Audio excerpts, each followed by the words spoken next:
Mag-unpack tayo ng aming mini grocery worth of $250. Good for 15 days.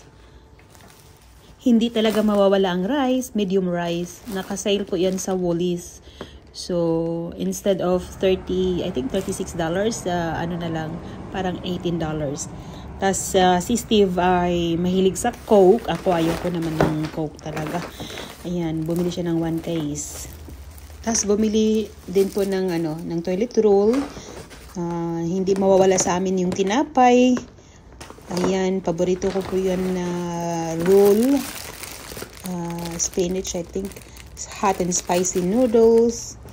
Gustong-gusto yan ni Steve. Ayan, gagamitin ko yung mushrooms mamaya sa pasta. Pang snacks ni Steve. And then tuna. Bumili siya ng tuna. Hindi pala ako sumama sa kanya na grocery. Siya lang, na grocery nito. May ground beef. Magluto ako ng pasta. Ayan, bumili siya ng prawns. Sabi niya, nag-sale ang prawns. So, bumili siya ng 1 pack. And, mayroon ding chicken.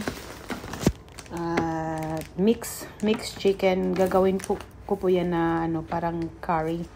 Bumili siya ng pork. Then, hindi mawawala sa amin ang fresh milk. Bumili siya ng bacon. Gagamitin ko rin yan sa egg noodle pasta. Bumili siya ng butter. Saka yung cheese. Ayun. So, pang pancake. Ayan, bumili siya. Actually, gumawa siya ng listahan. Ang daming nandito. Wala sa listahan. Bumili siya ng curry paste. Pack na, lunch na ready to heat. Ayan, noodles. Bumili siya ng oil. Ayan. So, sabi ko nga sa kanya, bumili ka ng, ng olive oil. Coconut cream. Mahilig kami sa, luto na may coconut. Bumili siya ng parmesan cheese. Saka onions. Yan yung mga binili niya kanina. Noodles and iron tablet. Ayan lang yung nabili niya, guys. Pero lahat yan ay $250. Ganun kamahal ng mga bilihin dito sa Australia. So, hopefully itong lahat ay mabutan ng 15 days.